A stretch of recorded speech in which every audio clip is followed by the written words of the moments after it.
जी हाँ, स्वागत करते हैं एक बार फिर से आप सभी का ELS न्यूज पर। जी हाँ दोस्तों, आज हम बात करने वाले हैं राजस्थान में अगला सीएम कौन बनेगा, कौन मारेगा बाजी इस बार। ये तमाम जानकारी अपडेट आप सभी को इस वीडियो में जानने को मिलेगी, तो बने रहेगा मेरे साथ इस वीडियो में लास्ट तक और पूरा जरूर देख लेना है। साथ ही दोस्तों, आप ELS न्यूज चैनल पर पहली बार विजिट कर रहे हैं या इस पर आप पहली बार वीडियो देख रहे हैं तो वीडियो के नीचे लाल बटन दिया, उस पर जाकर क्लिक कीजिए, चैनल को सब्सक्राइब करके बेल आइकन जरूर दबाएगा ताकि हर लेटेस्ट न्यूज अपडेट आपको मिलती रहे अपने फोन पर। जी हाँ दोस्तों, तो कौन बनेगा राजस्थान का अगला मुख्यमंत्री, तो इसके बारे में चर्चा करने से पहले वीडियो को लाइक करें और कमेंट करें कि अगला सीएम कौन बनेगा राजस्थान का। तो आइए बात करते हैं सबसे पहले जिले की। अच्छा, तो सबसे पहला जिला आता है अजमेर। जी हाँ, अजमेर में कुल विधानसभा सीटें हैं 8, जिसमें से बीजेपी के खाते में 6 सीटें जाती हुई नजर आ रही है। वहीं पर दोस्तों, कांग्रेस के अकाउंट में 2 सीटें और RLP के अकाउंट में 0 और अन्य खाते में भी 0 सीटें जाती हुई नजर आ रही है। वहीं पर दोस्तों, अगले जिले की बात की जाए तो अगला जिला है अलवर, जिसमें से कुल विधानसभा सीटें हैं इनमें 11, जिसमें से बीजेपी के खाते में 7 सीटें जाती हुई नजर आ रही है और कांग्रेस खाते में 3 और RLP खाते में 0 और अन्य खाते में भी 1 सीट जाती हुई नजर आ रही है। वहीं पर दोस्तों, अगले जिले की बात की जाए तो अगला जिला है बांसवाड़ा। बांसवाड़ा में कुल विधानसभा सीटें हैं 5, जिसमें से बीजेपी खाते में 3 और कांग्रेस के खाते में 2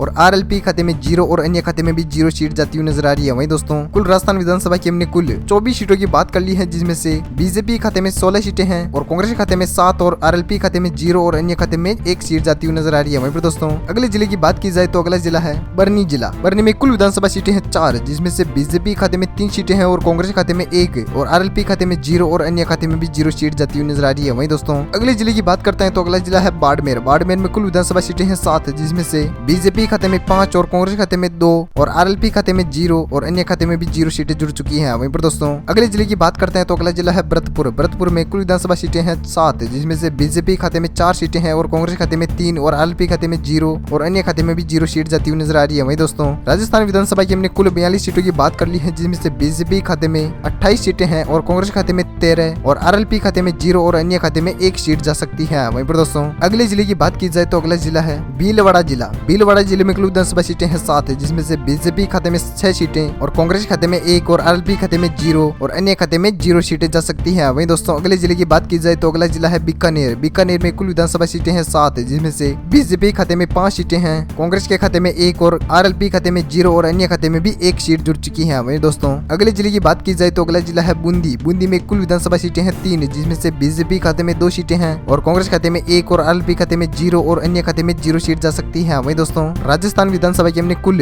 59 सीटों की बात कर ली है, जिसमें से बीजेपी खाते में 41 सीटें जुड़ चुकी हैं, वहीं कांग्रेस के खाते में 16 सीटें हैं और RLP खाते में 0 और अन्य खाते में 2 सीटें जा सकती है। वहीं दोस्तों, अगले जिले की बात करते हैं तो अगला जिला है चित्तौड़गढ़। चित्तौड़गढ़ में कुल विधानसभा सीटें हैं 5 और पांचों की 5 सीटें जा रही है बीजेपी के खाते में। वहीं दोस्तों, अगले जिले की बात की जाए तो अगला जिला है चूरू। चूरू में कुल विधानसभा सीटें हैं 6, जिसमें से बीजेपी खाते में 5 सीटें हैं और कांग्रेस खाते में 1 और RLP खाते में 0 और अन्य खाते में भी 0 सीट जा सकती है। वहीं दोस्तों, अगले जिले की बात की जाए तो अगला जिला है दौसा। दौसा में कुल विधानसभा सीटें हैं 5, जिसमें से बीजेपी खाते में 3 और कांग्रेस खाते में 2 और RLP खाते में 0 और अन्य खाते में भी 0 सीट जा सकती है। वहीं दोस्तों, राजस्थान विधानसभा की हमने कुल 75 सीटों की बात कर ली है, जिसमें से बीजेपी खाते में 54 सीटें हैं और कांग्रेस खाते में 19 और RLP खाते में 0 और अन्य खाते में 2 सीटें जा सकती हैं। वहीं दोस्तों, अगले जिले की बात करते हैं तो अगला जिला है धौलपुर जिला। धौलपुर जिले में कुल विधानसभा सीटें हैं 4, जिसमें से बीजेपी खाते में 2 सीटें जा रही है और कांग्रेस खाते में भी 2 और RLP खाते में 0 और अन्य खाते में 0 सीटें जा सकती हैं। वहीं पर दोस्तों, अगले जिले की बात करते हैं तो अगला जिला आता है डूंगरपुर। डूंगरपुर में कुल विधानसभा सीटें हैं 4, जिसमें से बीजेपी खाते में 2 सीटें हैं और कांग्रेस खाते में भी 2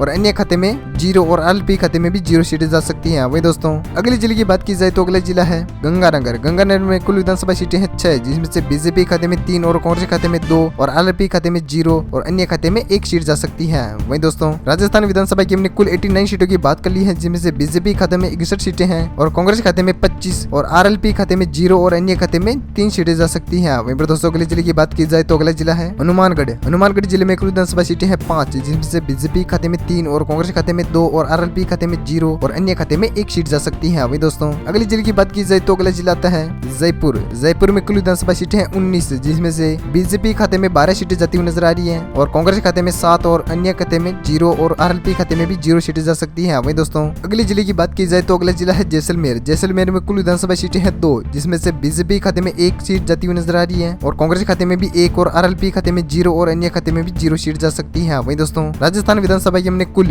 115 सीटों की बात कर ली है, जिसमें से बीजेपी खाते में 72 सीटें जुड़ चुकी है। वहीं कांग्रेस खाते में 35 और आरएलपी खाते में 0 और अन्य खाते में 3 सीटें जा सकती है। वहीं दोस्तों अगले जिले की बात करते हैं तो अगला जिला है जालोर। जालोर में कुल विधानसभा सीटें हैं 5, जिसमें से बीजेपी खाते में 2 सीट जाती हुई नजर आ रही है। वहीं दोस्तों कांग्रेस खाते में भी 3 और आरएलपी खाते में 0 और अन्य खाते में भी 0 सीट जा सकती है। वहीं दोस्तों अगले जिले की बात की जाए तो अगला जिला है झालावाड़। झालावाड़ में कुल विधानसभा सीटें हैं 4, जिसमें से बीजेपी खाते में 2 सीटें हैं और कांग्रेस खाते में भी 2 और आरएलपी खाते में 0 और अन्य खाते में भी 0 सीट जा सकती है। वहीं दोस्तों अगले जिले की बात करते हैं तो अगला जिला है झुंझुनू। झुंझुनू में कुल विधानसभा सीटें हैं 7, जिसमें से बीजेपी खाते में 4 सीटें जा रही है और कांग्रेस खाते में 3 और आरएलपी खाते में 0 और अन्य खाते में भी 0 सीट जा सकती है। वहीं दोस्तों राजस्थान विधानसभा की हमने कुल 131 सीटों की बात कर ली है, जिसमें से बीजेपी खाते में 85 सीटें जुड़ चुकी हैं और कांग्रेस खाते में 43 सीटें जा चुकी हैं। वहीं आरएलपी खाते में 0 और अन्य खाते में 3 सीट जा सकती है। वहीं दोस्तों अगले जिले की बात करते हैं तो अगला जिला है धौलपुर। धौलपुर में कुल विधानसभा सीटें हैं 10, जिसमें से बीजेपी खाते में 6 सीटें हैं और कांग्रेस खाते में 4 और आरएलपी खाते में 0 और अन्य खाते में भी 0 सीट जा सकती है। वहीं दोस्तों अगले जिले की बात करते हैं तो अगला जिला है करौली। करौली में कुल विधानसभा सीटें हैं 6, जिसमें से बीजेपी खाते में 5 और कांग्रेस खाते में 1 और आरएलपी खाते में 0 और अन्य खाते में भी 0 सीट जुड़ चुकी है। वहीं अगले जिले की बात की जाए तो अगला जिला है कोटा। कोटा में कुल विधानसभा सीटें हैं 6, जिसमें से बीजेपी खाते में 5 और कांग्रेस खाते में 1 और आरएलपी खाते में 0 और अन्य खाते में भी 0 सीटें जुड़ चुकी है। वहीं दोस्तों राजस्थान विधानसभा की हमने कुल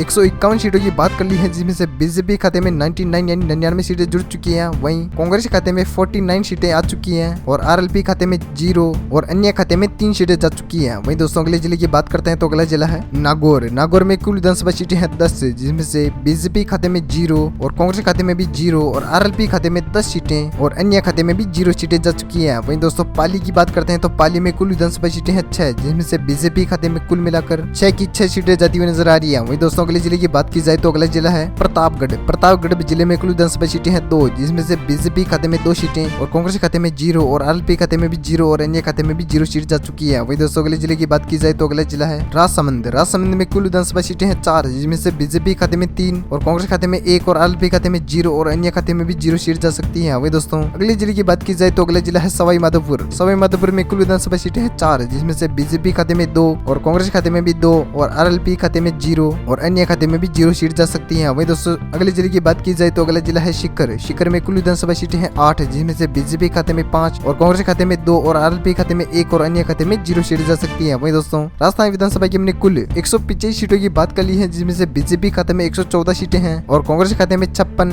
और आरएलपी खाते में 12 सीट और अन्य खाते में 3 सीट जुड़ चुकी है। वहीं दोस्तों अगले जिले की बात करते हैं तो अगला जिला है सिरोही जिला। सिरोही जिले में कुल विधानसभा सीटें हैं 3, जिसमें से बीजेपी खाते में 2 सीटें और कांग्रेस खाते में 1 और आरएलपी खाते में 0 और अन्य खाते में 0 सीट जा सकती है। वहीं दोस्तों अगले जिले की बात की जाए तो अगला जिला है टोंक। टोंक में कुल विधानसभा सीटें हैं 4, जिसमें से बीजेपी खाते में 3 सीटें जुड़ चुकी है और कांग्रेस खाते में 1 और अन्य खाते में 0 और आरएलपी खाते में भी 0 सीट जा सकती है। वहीं दोस्तों अगले जिले की बात की जाए तो अगला जिला है उदयपुर। उदयपुर में कुल विधानसभा सीटें हैं 8, जिसमें से बीजेपी खाते में 7 सीटें जा चुकी हैं और कांग्रेस खाते में 0 और आरएलपी खाते में भी 1 और अन्य खाते में 0 सीट जा सकती है। वहीं दोस्तों राजस्थान विधानसभा की हमने कुल मिलाकर 200 सीटों की बात कर ली है, यानी कि महासर्वे आपके सामने है, जिसमें से बीजेपी खाते में 126 सीटें जुड़ चुकी हैं और कांग्रेस खाते में 58 सीटें हैं और आरएलपी खाते में 13 और अन्य खाते में 3 सीट जा चुकी है। वहीं दोस्तों राजस्थान का महासर्वे यहाँ समाप्त होता है। वहीं आप वीडियो को लाइक कीजिए और शेयर कीजिएगा अपने दोस्तों के साथ फेसबुक और व्हाट्सएप पर। और हाँ, आप चैनल पर नए हो तो चैनल को सब्सक्राइब करके बेल आइकन जरूर दबाएगा, ताकि हर लेटेस्ट न्यूज अपडेट आपको अपने फोन पर मिलती रहे। Thank you, take care, good bye, जय हिंद, जय भारत, वंदे मातरम, जय किसान।